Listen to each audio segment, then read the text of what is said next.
In the name of Allah, the creator of the whole universe, the most beneficent and the most merciful.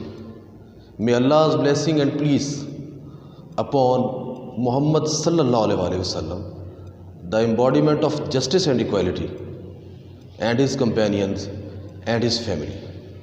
This is Superior College, Khanewal, and I am Rohali Riza. We will summarize the first chapter of Mr. Chips today.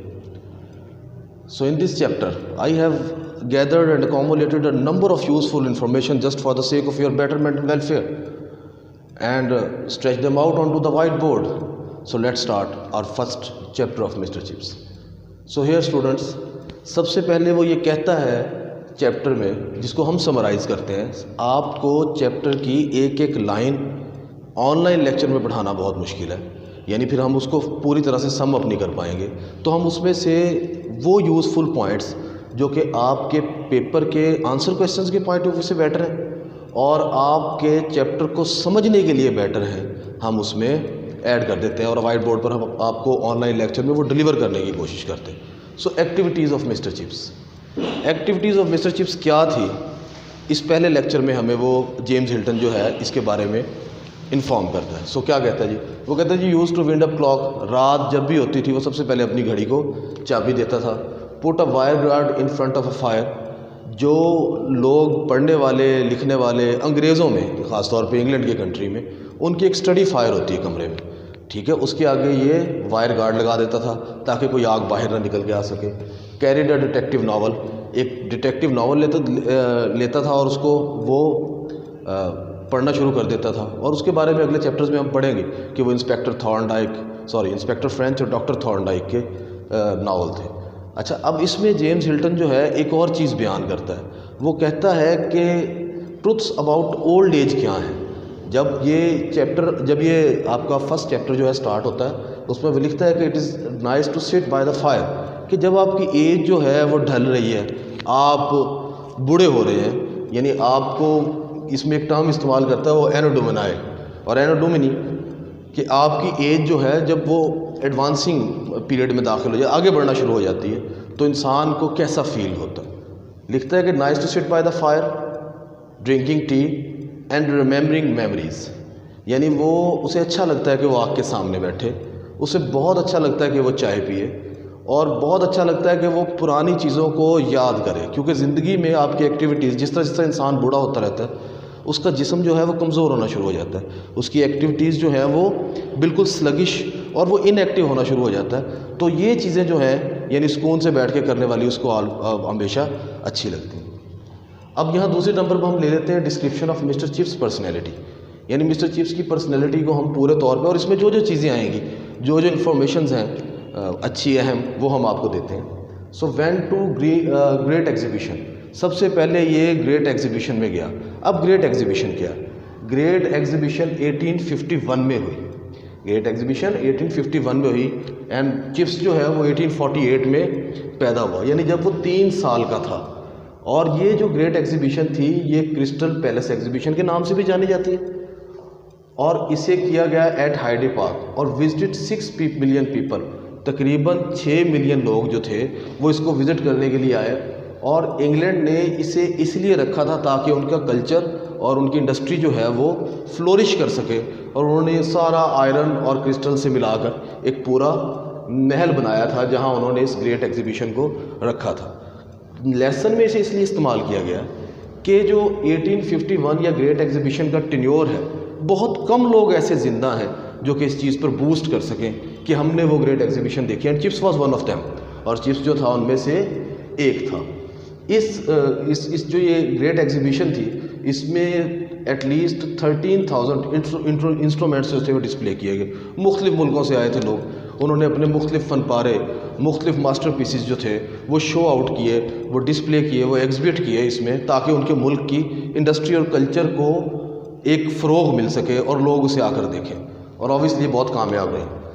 Secondly, इसमें एक और term इस्तेमाल होती है Greenwich time, कि chips जो है वो ग्रीनविच टाइम से ज़्यादा ब्रुकफील्ड के टाइम को इम्पोर्टेंस देता था, ग्रीनविच टाइम क्या है? बहुत से बच्चे क्वेश्चन करते हैं क्लास में कि sir what is meant by Greenwich time. So Greenwich time, कभी भी आप कंप्यूटर में जब विंडो इंस्टॉल करने लगते हैं उसमें GMT लिखा हुआ आ जाता है, इसका मतलब है ग्रीनविच मीन टाइम, और ये 0 लॉन्गिट्यूड से स्टार्ट होता है।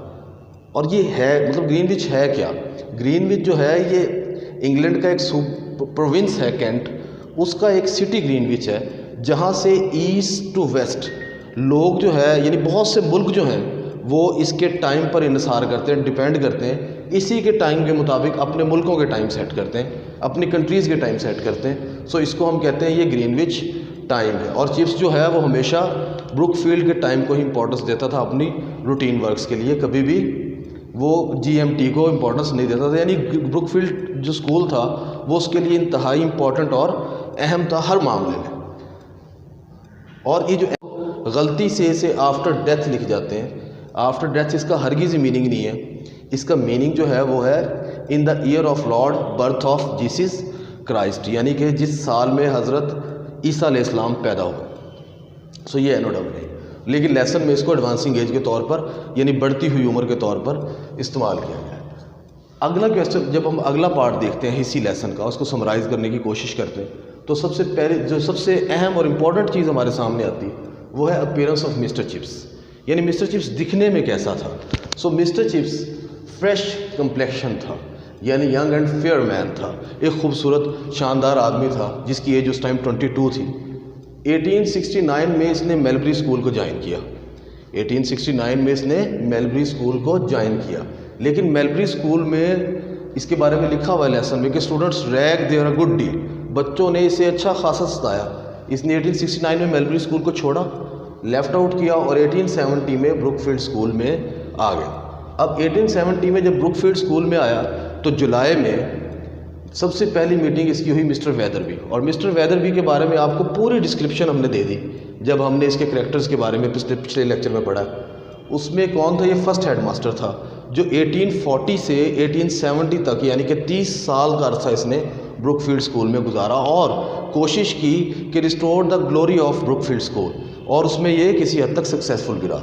सो ये फर्स्ट हेडमास्टर था और बहुत ही काइंड एंड जेंटल पर्सनैलिटी थी। इसने चिप्स को मोटिवेट किया और a number of PCs of advice, और इसने चिप्स को कुछ नसीहतें भी की। अब वो नसीहतें क्या थी? इसने चिप्स को कहा था कि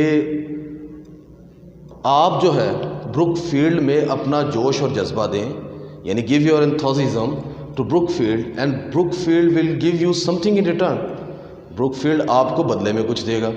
और फिर इसने एक और बहुत अच्छी से नसीहत की थी जिससे जो मिस्टर चिप्स था बड़ा मोटिवेट हुआ। मोटिवेट करने की इसको ज़रूरत क्या थी? क्योंकि ये मेलबरी स्कूल में बड़ा डिसहार्ट था और ये सोचता था कि शायद टीचिंग जो है वो डिफ़िकल्ट है। लेकिन जब वेदरबी ने इसको मोटिवेट किया तो इसने बहुत अच्छे तरीके से अपना काम किया, और आपने पूरा नावल आप इसके बारे में पढ़ेंगे कि आगे थ्रू आउट ये बड़ा अहम टीचर भी बन गया ब्रुकफील्ड स्कूल में, बड़ा पॉपुलर भी हो गया, फेमस भी हो गया, और अच्छे तरीके से अपने मैसेजेस और पन्स और mnemonics a number of things. So he motivated Mr. Chips with a few pieces of advice. इसने कुछ नसीहतें की और उसकी एक जिक्र हमने किया। इसने कहा कि ब्रुकफील्ड जो है एक पुरानी इमारत है, Brookfield is an old foundation and you are new one here so often, और इसने कहा कि तुम अभी यंग मैन हो, you are a young man, और of old age and youth often combine कर, कि बुढ़ापे और जवानी का इम्तजाज अक्सर बेहतर होता है।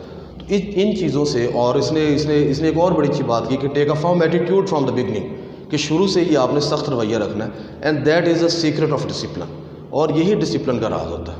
यानी इसे ये पता चला था कि मेलबरी स्कूल में इसे इसलिए रैग किया गया, इसलिए इसे टीज़ किया गया कि डिसिप्लिन जो था इसका एक गुड पॉइंट नहीं था, डिसिप्लिन इसका गुड पॉइंट नहीं था।